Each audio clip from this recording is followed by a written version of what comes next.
on. Nice to meet you. Oh my goodness, everybody. We had some technical difficulties, but we figured it out and we are here. Thank you all so much for being so patient. I apologize a million times. We figured it out, then we are all good to go. And let me tell you, it is worth the wait. We have the wonderful Shaley on with us today. She is going to be sharing her story as a domestic violence survivor as a part of our Survivor series.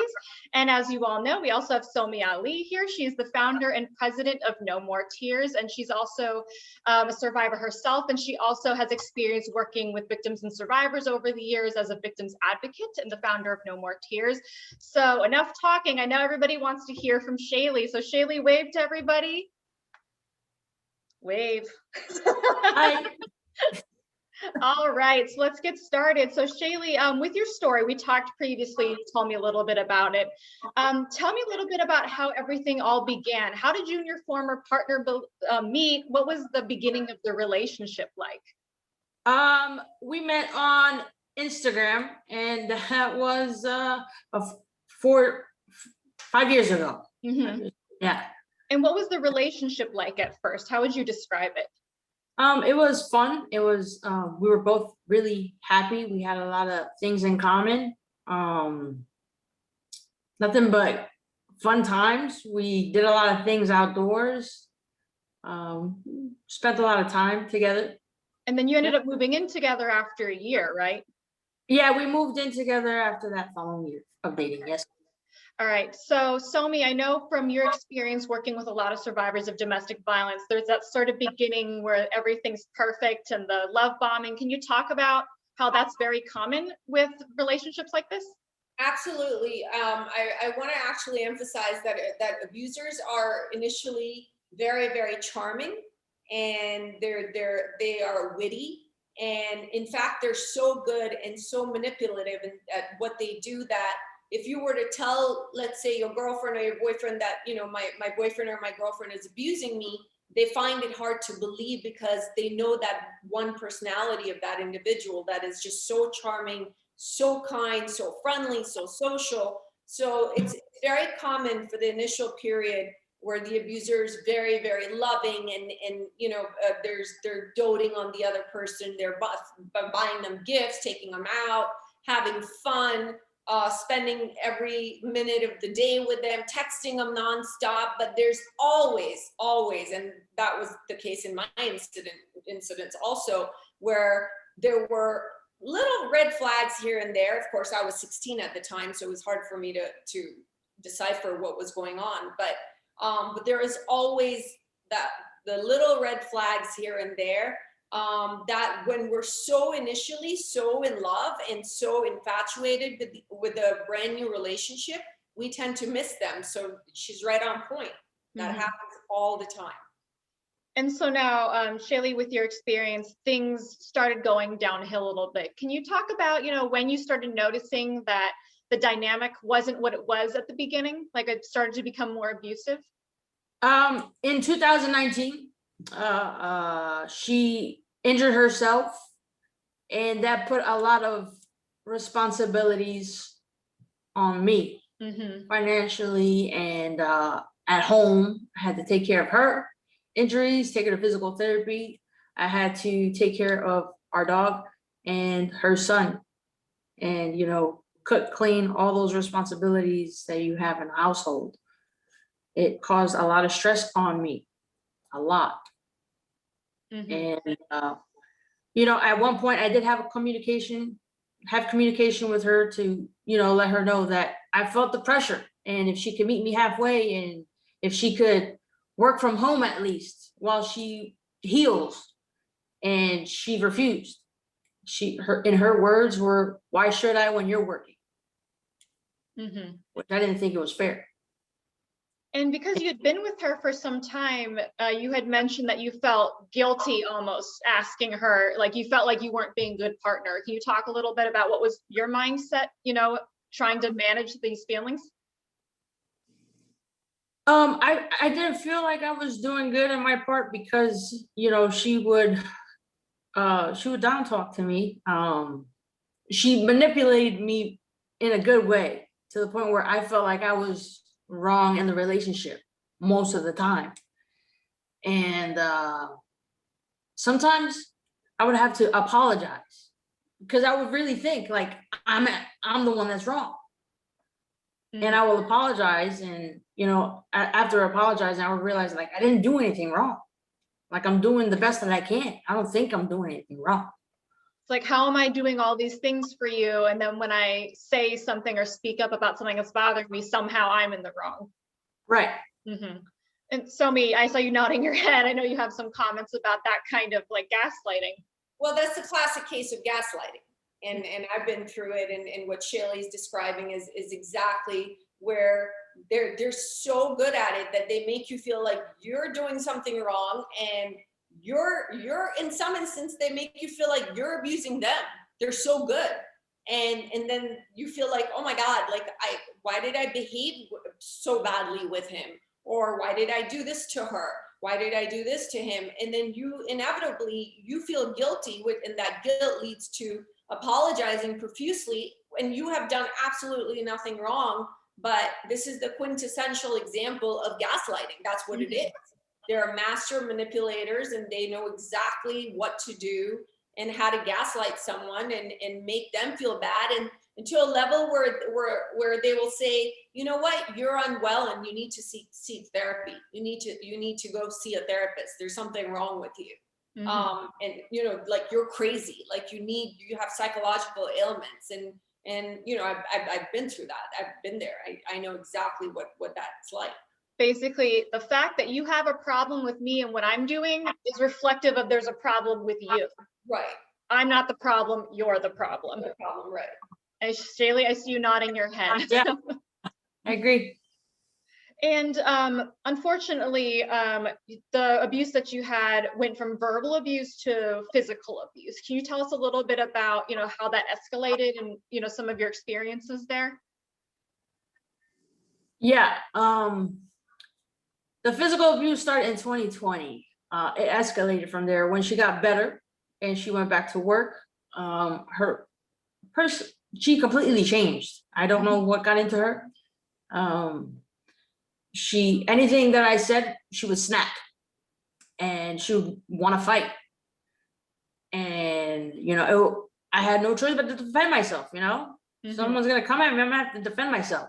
And I would ask her, what's the reason why you're doing this? And she would, just say like, I'm the one that's pissing her off, or, she doesn't like the way that I did this. I'm the one that's horrible in the relationship. I never got credit where it was due in my relationship, really. I did a lot. And it's okay to ask for some reassurance from your partner, and have them reassure you that like, I appreciate what you're doing and I love what you're doing for me. Yeah, I never got that. Yeah. And you told me there was where there was some biting. She threw a frame at you. Yeah, we went to Islands of Adventure. It was last year. Yeah, went to Islands of Adventure. It was her and I and her son, and we got into a verbal altercation, and she walked away from me, and I went to talk to her, and she snapped and grabbed my arm and bit me. Wow. And I reacted because it hurt so bad. It felt like she was gonna rip my skin off. And when I reacted, some pedestrian saw me react and didn't see what she did to me, and they reported me to the security, and they got involved. And she ran dramatically with her son into a gift shop and made it seem like I was abusing her. And she was yelling. So they questioned me. But then, eventually they saw that I was bleeding from my eye because she hit me with the picture frame, and she bit me. They saw the bite mark. So she got arrested. Wow. And you also mentioned there was a time even just where it seemed like you didn't do anything. You were just sitting on the phone with your sister. Yes, I was actually on a FaceTime with my sister at one point. Just, FaceTiming my sister, checking up on her, see how she's doing. And, you know, I was laughing at something. I don't remember what it was. And she got mad and she just threw something at me and it broke my teeth. Wow. Broke my teeth, yes. And Somi, I know And we have some dentists that work with us because a lot of people that come to No More Tears end up with a lot of dental and mouth injuries. Can you talk about that? Yeah, they're sucker punched and they lose their teeth. And that's why we have, you know, the wonderful Dr. Kathy Ferguson and her husband, Rick Ferguson, who provide us pro bono services almost, what, 8-9 years now that they've been part of the organization. But I want to go back to what Shaley was talking about, you know, the unpredictability of the irritation and the physical abuse. What, you know, in some instances, it's just, that's just how the individual is. They're very violent. The only language that they speak is violence. But I would love for Shaley to talk about how much substance abuse was involved, because that plays a pivotal role in what the unpredictability that Shaley was experiencing. Because for example, many of the abusers that we have with No More Tears, not all are on drugs or alcohol. They're just violent individuals. And they, you know, especially we have people from certain cultures that where they deem it's okay, it's a norm to hit a woman, and it's an accepted cultural norm, and it's swept under the rug, and women are not allowed to speak about it. There's a stigma attached to domestic violence. There's a stigma attached to domestic violence even in America. And even men are embarrassed to talk about it because they're supposed to be macho, and, you know, the whole machismo personality, that whole thing. So I would love for Shaley to shed some light on the substance abuse that played a role in that. Yeah, and I actually cut you off. I apologize, Shaley. You have the floor. oh, it's okay. She definitely did drink every day, every night. It would be, if we had beer, she would finish all the cases of beer that we had in our fridge. You know, I bought it and she would buy it too, but me, I would buy it just to socially drink, but she would buy it to abuse it. And she would also, you know, smoke weed and mix the both, you know, beer or liquor with, you know, smoking. And it wasn't well, and never turned well. Every time I saw her drinking more than 2, I knew something was going to happen. I already saw it coming, and I tried to avoid it. I distanced myself from her, but she would feel some type of way, and she would think that I'm up to no good. And then, you know, problems escalated from there. And you had mentioned too that you felt like you had to kind of tiptoe around her, make sure you said the right thing, did the right thing, that you had to really calculate everything you were doing. You know, can you tell me a little bit about how that felt, you know, just being at home and feeling that way? Yeah, I really had to be attentive to her. Because if I wasn't, I mean, she would just fight with me if I wasn't. She was very clingy at times. And if I wasn't attentive to her, or, you know, paying attention to her or giving her all my attention, she would think I'm cheating on her.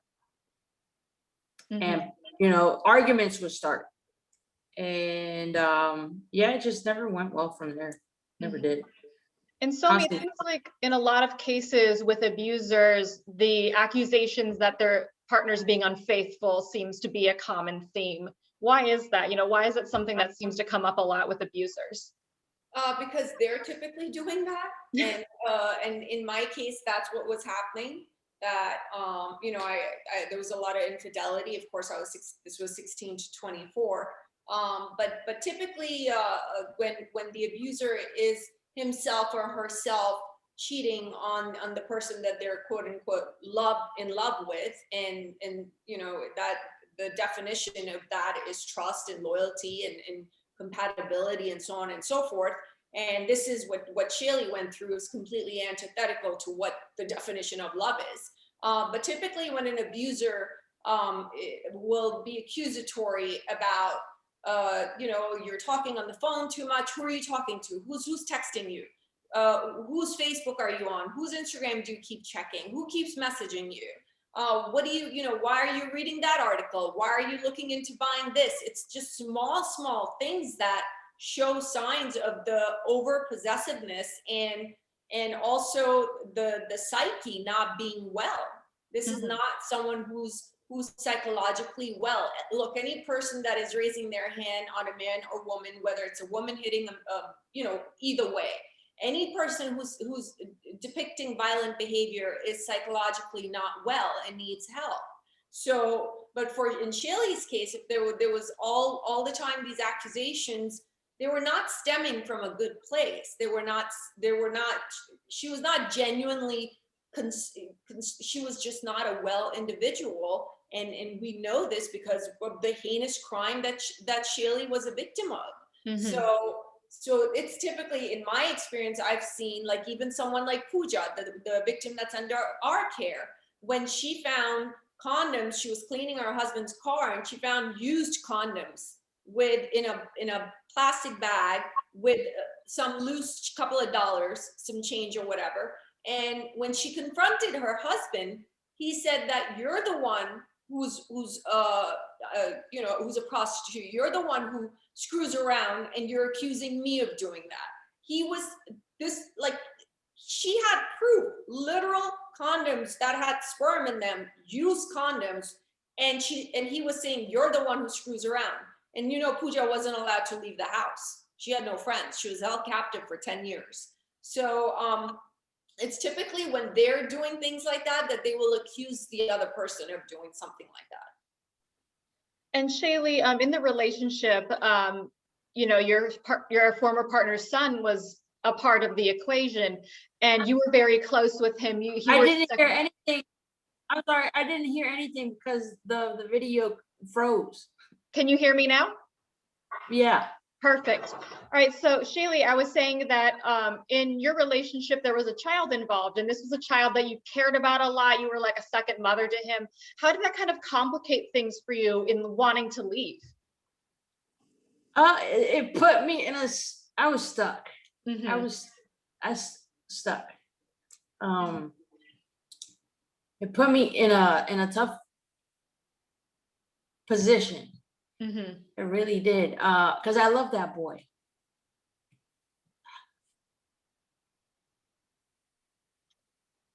And Somi, a lot of people don't understand, you know, like they have the question, you know, why doesn't that person just leave? Like they can just walk out the door, you know, and I know there's many cases where there's many reasons why somebody's not able to leave. Can you talk a little bit about that? And then we're going to go back to Shaley in just a moment.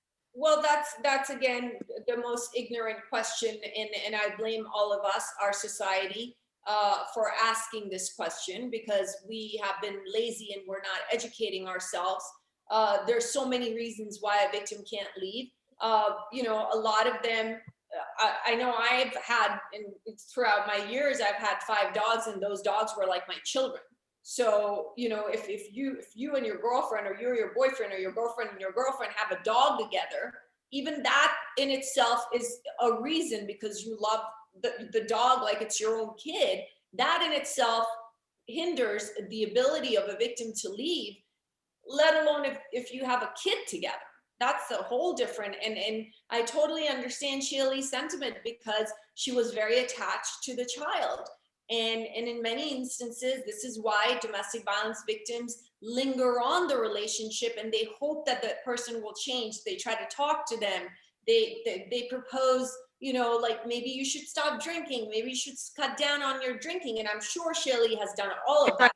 I tried that. Yeah, I tried that. Yeah. And you know, you tried everything. It didn't work, right? You tried everything. So there are many reasons. Told me. There's so many reasons that you don't have financial support. For many of our survivors that we've helped, they're victims first, and then we transform them into survivors. So for us, when they come to us, they're victims. They have not been able to leave because they don't even know where they are, on what street they live in. They're here from a different country, whether it's someone from a Hispanic background, or South Asian background, or Middle Eastern background, or from the UK, it does not matter. or if you're a Caucasian American that has brought up in this country, but you don't have financial support, you don't have any savings, you have pets together, you have a child together, it's very, very hard. It's a very complex situation. And when people ask me, I've had, in some instances, officers ask me, why couldn't she just leave? And I'm thinking, are you kidding me? Like, are you kidding me? This is, in some cases they're physically restrained, and in other cases they're emotionally restrained, or they're psychologically restrained. we had a human trafficking victim that was handcuffed to the bedpost, and the officer said, why couldn't she just leave it? And I didn't even know how to answer that. And that's why I think that all of us as a society need to get educated on domestic violence and why victims can't leave. It's a very, very, very strong psychological hold. And on top of that, there are other barriers. You are attached to not just the individual, but you're attached to the good times that you had with the individual. And you are hoping that this person will come back to that person when you first met them, and they'll be good to you again, and those good times will return. And maybe this is a phase. There's so many emotional thoughts that go into this process, and that's why we need to learn. I urge every person who's watching this, please Google why can't victims of domestic violence leave. Get educated. You need to know the reasons, and only then we can save more lives together. And in a lot of cases with victims that we deal with, they're financially dependent on their abuser, so they're not able to leave because, okay, once I leave, where am I supposed to go? I have no money, I don't have a job, I don't speak English, I don't have a driver's license. But Shaley, in your case, you were actually the breadwinner, but that still caused issues for you of why you couldn't leave, because you were concerned about what she would do after you left, since everything was in your name. Can you talk about how being the financial, the person who made the finances actually was holding you back from leaving? Yeah, it held me back a lot because, everything was under my name. And if I left, she was that type of person, that wouldn't care. Because it's not under her name. She didn't care to ruin my credit. And in her words, she really didn't care. That's not my problem. Mm-hmm. And I felt stuck. So I felt like I had to stick it out and try to figure out, what can I do to fix this issue in the most, painless and mutual way. But there really wasn't a mutual understanding between her and I. Not really, ever.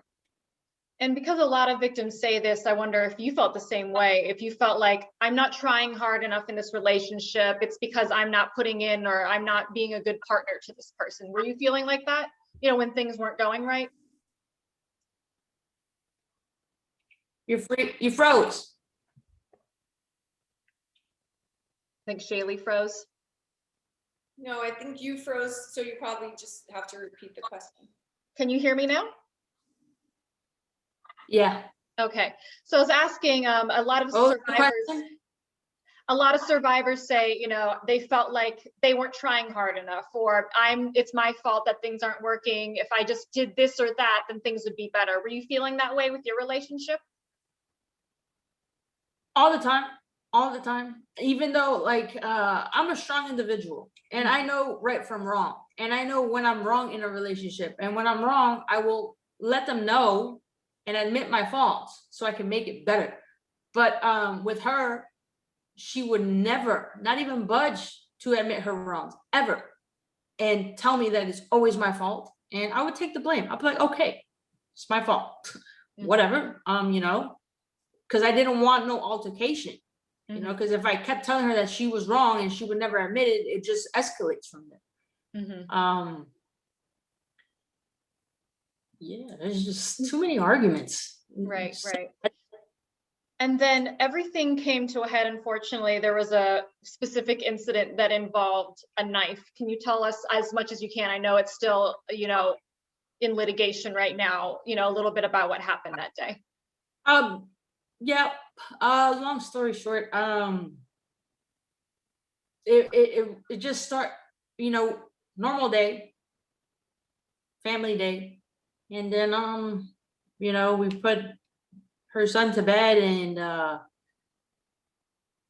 I honestly don't understand. It just, she verbally had an altercation with me, and I had to defend myself, and I walked to the kitchen, and then she just caught me off guard, and it escalated from there, and I had to defend myself, and you know, I just didn't want to fight. I just didn't have the energy that night to fight with her, so I just sat down on the kitchen corner, and she caught me off guard and stabbed me multiple times. Wow. And what were you feeling, or what was going on? As I imagine you must have been in shock. I wasn't, it happened so fast. When she stabbed me, it just happened so fast. Like I felt like I was in a dream at that time when she did it. Because as she was doing it, it was like slow-mo for me. And then after I realized what she did, everything was just moving really slow for me. And it took a while for me to really grasp what was going on. And eventually what kicked in was when I saw the blood coming out of my body. That's when it struck me. I was like, she really did this. And to the point where I had to hold my intestines because they came out of my stomach. Oh my God. And from what I've read from the police reports, she ended up You calling guys the froze. police. Are we good?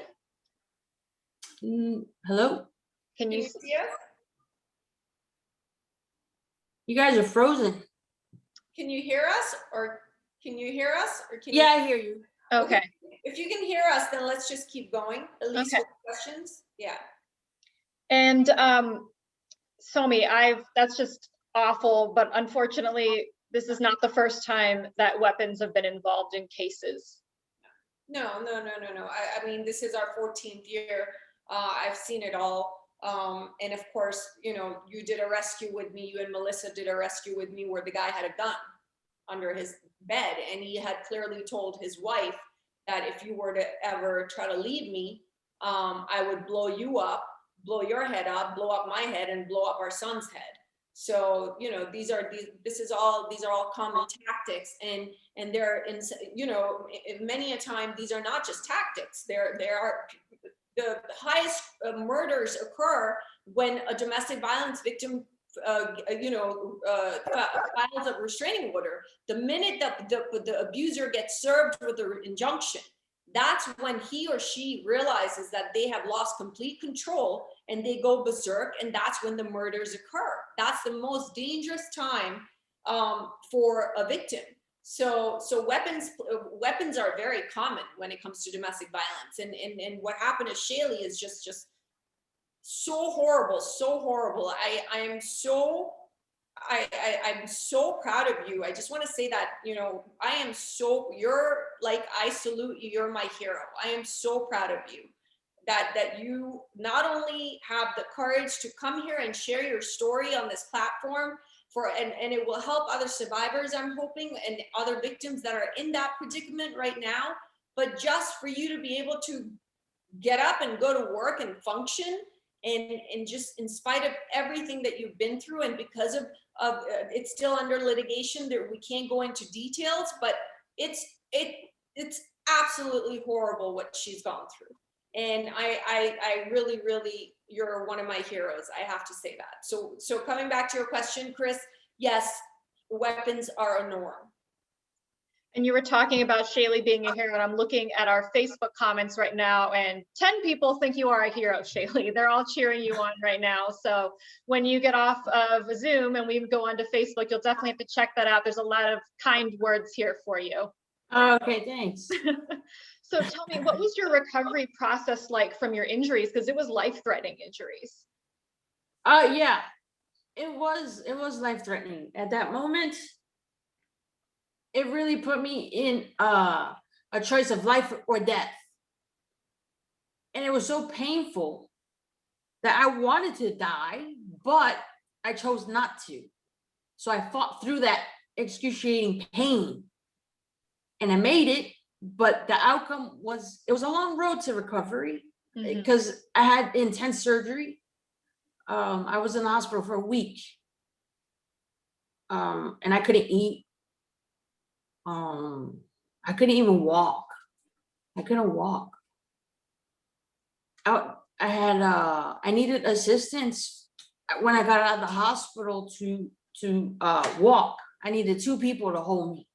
It took me a while. And then eventually, as the months progressed, I got assistance from a walker. And then eventually I upgraded to a cane, you know, and then yeah, I had my little pimp cane. And then from there, I didn't need it anymore. I didn't need no assistance. Yeah, earlier you were giving us a tour of your apartment and you were able to, you know, walk us through. That's awesome to think of how far you've come in a year. It's incredible. And you weren't able to work through the last year. How did the pandemic impact your ability to heal and your, you know, your healing, you know, mental and physical process? It really screwed me up. I'm not gonna lie. After the whole incident, I couldn't work. I couldn't work up until this year. It was a struggle. Mentally, physically, and emotionally, it took a toll on me. It took a big toll on me, and I had to really like push through it because, you know, even till this day, I struggle mentally and physically. Like because of my injuries, I still struggle, you know, walking and stuff. I'll lose my balance here and there, but it's been hard. But you really have to find the strength to pick yourself up. And I refuse to really sink in that pain. I refused. And I have a good support system, you know, a good support that really lifted me up and pushed me. And that gave me like that extra strength to really move forward and better myself. So I'm grateful. I'm thankful. And how were you referred to No More Tears? How did we get in touch with you? My victim advocate. I see her on here on Facebook too. Yeah, my victim advocate. She's been such a great support since since this whole incident started. And so can you explain what a victim advocate does? You know, what you guys all do? I know I've met so many of you guys over the years and you're all badasses. So tell me, what does a victim advocate do? And then what kind of services were we able to help Shaley out with? And Shaley, you can pipe in here too, since I know you were telling me a little bit about it. So a victim advocate is typically a case manager. So anything pertaining to the survivor, whether it is if let's say, for example, if Shaley needs an immigration attorney, I would call up Shaley, I would give her the immigration attorney's information, and then Shaley would make the appointment. I would go with Shaley to the immigration attorney's appointment. When there's a court hearing, anytime there's a court hearing, let's say for Pooja or whoever our survivor is, active survivor in the moment, I would be sitting next to the survivor. So the actually see Pooja on right now. So hi, Pooja. Hi, Pooja. Another great hero of ours. Yes, another hero.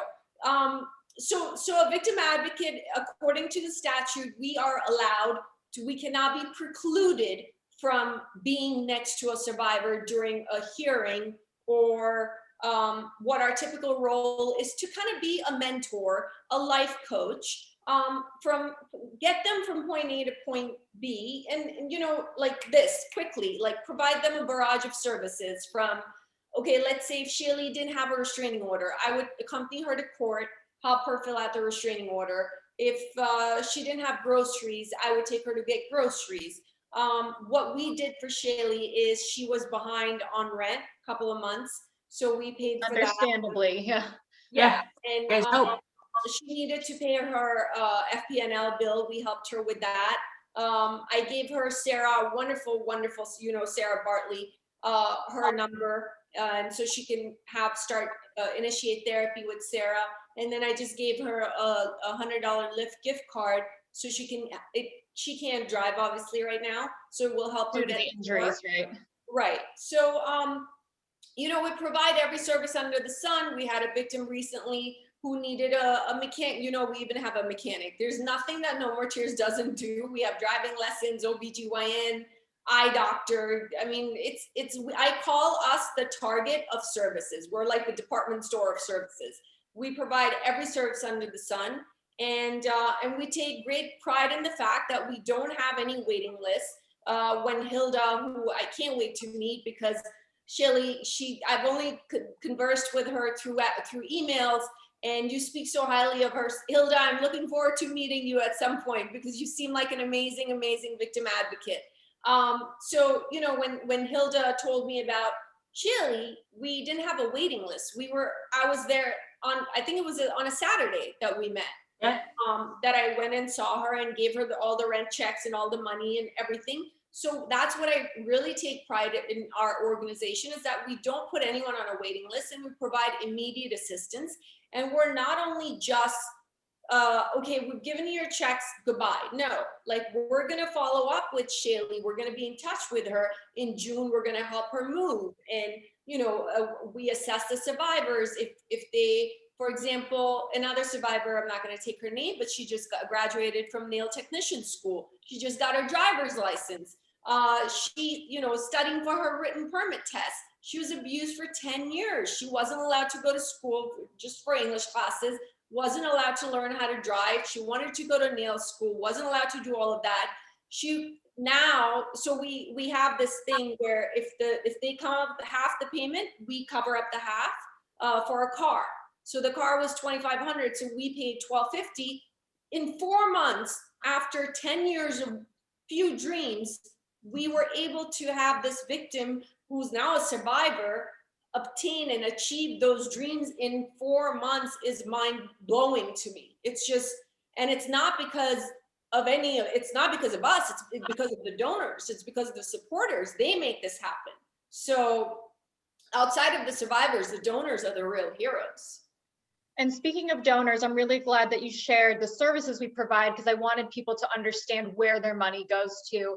And if anybody on right now feels moved to give in whatever way, whether it's in-kind donations, we also do a monthly donation program. So you can just set it and forget it. You can sign up to just give $10 a month. You don't even have to worry about it. It's going to be in the comments section here. If you feel like this is a cause that you'd like to get behind, please donate, because all of these services that we provide, we can't do without the donors, and we're forever grateful to them. And so Shaley, talking about, you know, the success story of this survivor she mentioned, you're a success story as well. You were telling me some things that you're up to right now. You know, what's going on with you now? And, you know, you've come so far in a year.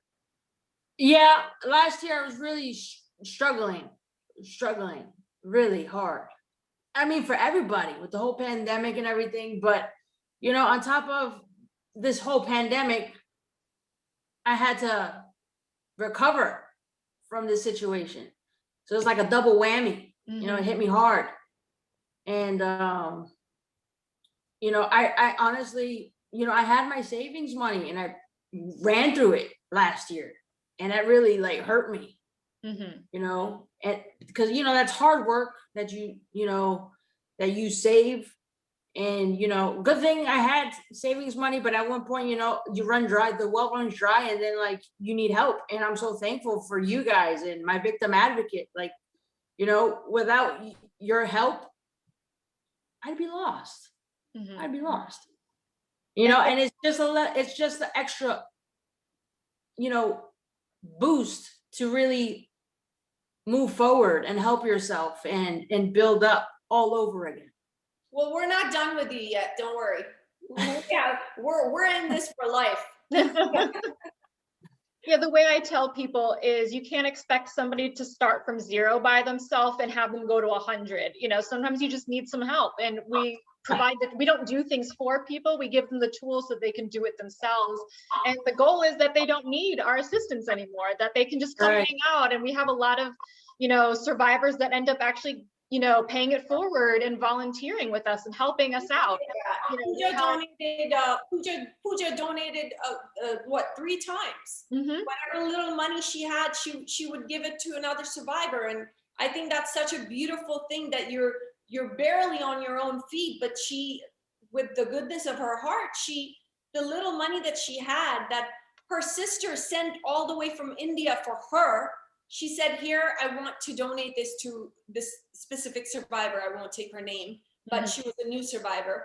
And, you know, she's done this 3 times. So it's so beautiful to see that when other survivors paid forward, because I always say that if we're blessed, it is survivor or no survivor, it is our duty to give back. We have to give back as a society. We have to.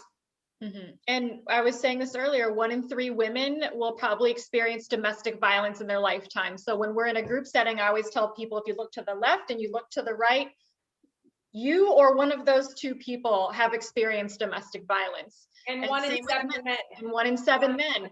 A couple weeks ago, we had a gentleman who's a survivor of ours that helped pick up a table set that my friend donated, and he took it to a survivor because he had an SUV, and he was just like, you know, I want to help some way, even just taking it from Fort Lauderdale to East Broward, you know, I mean, West Broward was a way to help. And so Shaley, you know, what have you learned about yourself, and how would you say your self-esteem is now that you've learned about your worth over the last year? I would say I'm still learning on myself, about myself, you know, because the person that I was a year ago, that's not who I am now. I feel like there's a lot of things that I've noticed about myself that's different, but I'm accepting in a positive way.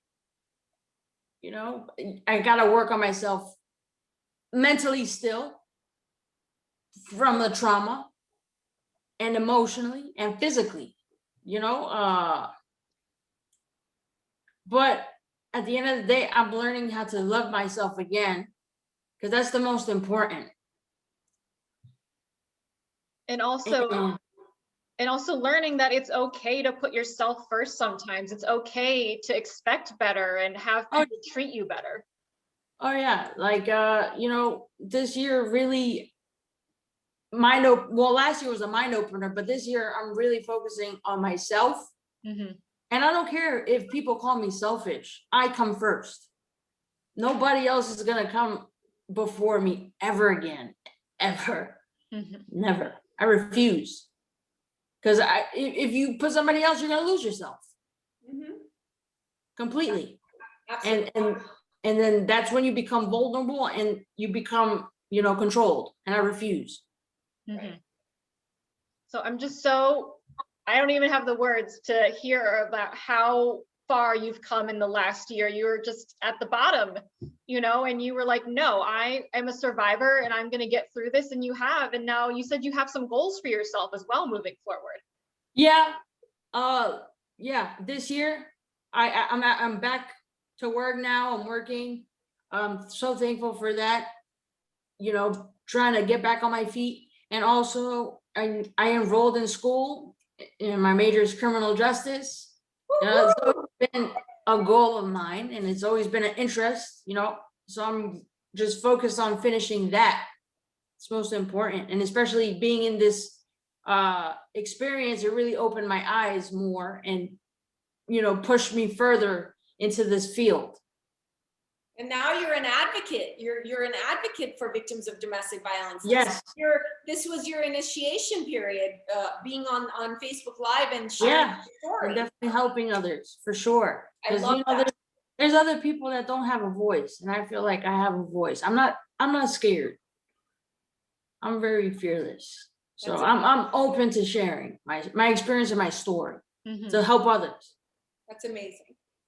And not everybody is, which is fine, but we're so grateful for the people like you who are in a place where you feel comfortable sharing and you feel comfortable talking about some of these tough times. And we have some people congratulating you on, you know, your goals for school. So congratulations, Shaley.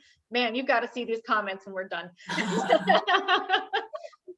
I guess I just want to finish, you know, what are some misconceptions or myths? We talked about the whole, why can't they just leave? But, you know, what are some things you've come across that maybe people don't understand about being in a domestic violence situation that you'd like to clear up? It's not easy to leave. It really isn't. You really just can't get up and leave. You know, I tried that and it didn't go well. It didn't go well. I got kicked out of the house. My stuff was out of my home. You know, we lived on the 3rd floor and my stuff was all the way outside, you know, my clothes and stuff. Like I came home and found all my stuff outside. You just can't get up and leave. I had to really plan and make sure I was on her good side. And I didn't want to argue. I just got so tired of arguing. And, you know, you just can't, you have to be on their good side. It's shit situation to be in. Excuse my French, but that's the truth. You really just I don't can't know how else you would get say up it. and leave. Perfect word for it. You just have to plan it. And you just can't really tell them that you're going to plan on leaving them, because then, you know, things go south and it doesn't end up well. So I really kept a lot of things to myself, and I just try to figure it out myself and try to figure out when and how would be the best option to leave. But then, you know, this happened. Well, I'm so glad that you are doing so well and you've come so far and that you love yourself. You know, I know that it's a process, but I can see already that you care about yourself. And, you know, I think through therapy and through life experiences and just, you know, deep introspection, that's just such an important part of it. Therapy does help. Therapy is okay, everybody. Yes. I go to therapy. I go to therapy. I see a therapist all the time. Even till this day, I see my therapist. It's helpful, because if I didn't have it, I think I'd lose it. You know, it's trauma. And can you share a little bit about what it is about therapy that's helpful for you? Because I know there's a lot of people, and I've met them, where they're like, I probably should go see a therapist, but I don't have time, or I just don't think it's going to work, you know? It helped me open my eyes way more in as far as my most recent relationship, because I felt like I was the one that was wrong. And I explained it to my therapist, and, you know, my therapist reassured me that it wasn't my fault. You know, there's just good manipulators and narcissists. Sometimes we're in relationships with narcissists, and they like to twist things and never admit their faults. And that's what I experienced. So it also, it helped me realize what to look for when I am ready in my next relationship for red flags. And if you get red flags early on in a relationship, it's not for you. And that's something that I'm really, you know, all these tips that I learned from my therapist, I, you know, keep them. And when I'm ready, I will, you know, use these tips, because I don't want to be in the same situation ever again. You never know. Some people don't get a second or third chance at life. You were very close to not having another chance, you know, because of the injuries you sustained. They were just awful. As we're wrapping things up, I want to remind people, if you have any questions about No More Tears, or questions for Shaley, questions about domestic violence, you know, if your loved one is experiencing abuse, please leave something in the comments. And as we're wrapping this up, we'll get to those. And as people are writing those, Somi, can you talk about any other, you know, myths, misconceptions about survivors and domestic violence that you've seen over the years? Well, I think the biggest problem is victim blaming. I think that until and unless we stop victim blaming, this problem will not be eradicated. You know, we've had a spike in domestic violence due to COVID. You know this, you're on our board. Since March to December, we've housed 192 victims and helped them and provided them services. But the biggest problem that I've seen is people blaming the victim rather than the perpetrator, which is baffling to me. And it just doesn't make sense to me. And that needs to stop. And it's not just a Middle Eastern, South Asian, you know, a specific Hispanic, it's a universal problem.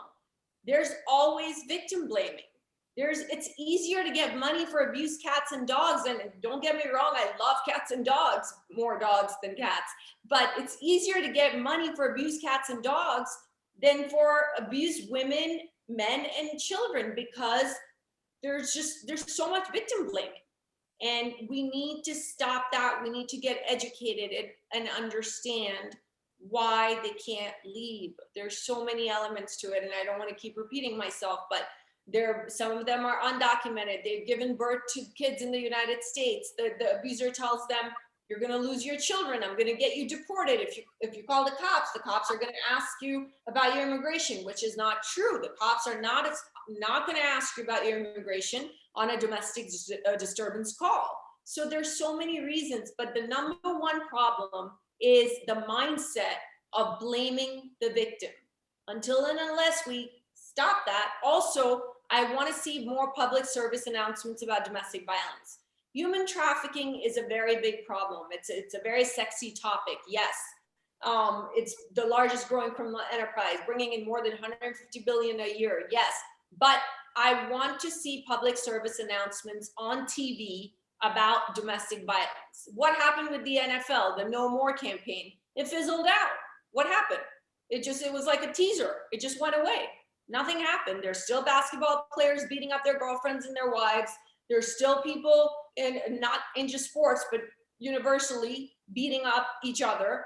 And unless and until we're vocal and it becomes mainstream, people need to talk about domestic violence as if it's child sexual abuse. We need to talk about it. It has to be conversed on like it's a problem. It's not something that the victim did bad. The perpetrator is the one to blame, not the victim. So the victim blaming, again and again, victim blaming has to stop. Because I see often where it seems like the abuser, they're innocent until proven guilty, whereas the victim is guilty until proven innocent. Exactly. Are you telling the truth? Are you sure that's what happened? Well, did you say something to set them off? They're having to prove that they're not lying about what happened to them. Yeah, exactly. Like, look what happened to Noah when Noah was trafficked. An actual FBI agent told him, well, you're gay, so did you just enjoy the sex? Can you imagine that? Can you imagine an FBI officer saying that to a human trafficking victim? It's appalling and despicable to me. And I know, Shaley, we were talking and you had a great experience with law enforcement, with EMS and everything, and that's fantastic. But I know in a lot of, domestic violence cases with same-sex couples, sometimes they're not taken as seriously because sometimes the police or EMS don't recognize it as like a serious relationship sometimes. Not in my case. Yeah, I'm so glad that was not the case that you had. I mean, in my case, everybody really, kudos to Coral Springs Police Department and the EMTs, the paramedics, and my victim advocate, Hilda. All of them really rushed to my aid. And I never experienced any bad vibe from them. They really helped me. If it wasn't for them, I wouldn't be here. Period. Yeah, it takes a village of service providers. I know, like I had a village. I had a village. I had the whole police department at my house. Yeah. And paramedic.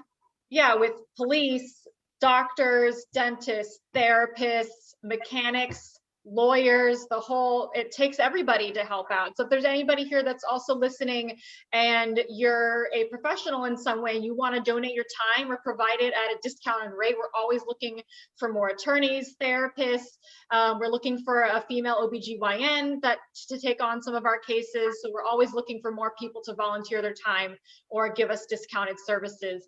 I don't see any questions that we have. I think we're going to wrap this up now. Was there anything either of you wanted to add before we get going? I know everybody's probably been so moved by your story, Shaley, and I love the chalkboard message you have there.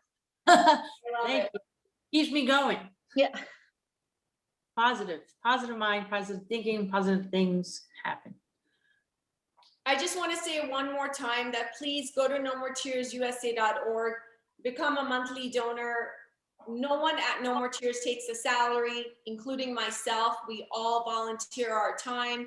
And, we can't do this alone. We need your help. We need you to sign up, donate. Even if you make a donation, a one-time donation, it will be greatly appreciated.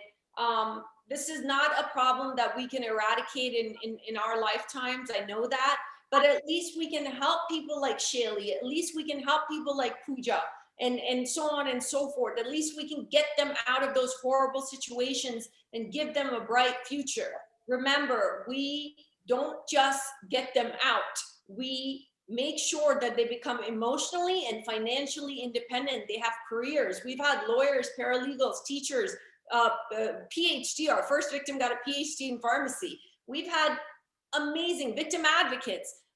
Betty Jean Jones is starting our own nonprofit in Kentucky. One of our former, you know, Betty, our former survivor.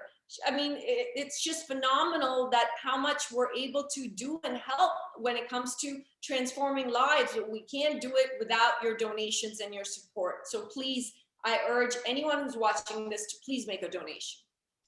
And if you look in the comments, I also put the link for our donations page. You can make a one-time or sign up to become a monthly donor.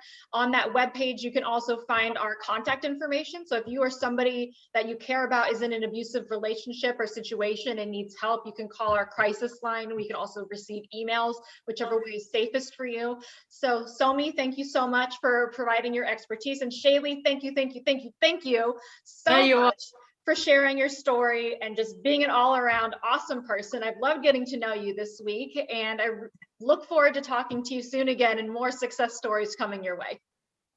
Thank you. And Shaley's going to volunteer at our park day on Saturday. Awesome. Here on Saturday. Perfect. The more the merrier. Yes.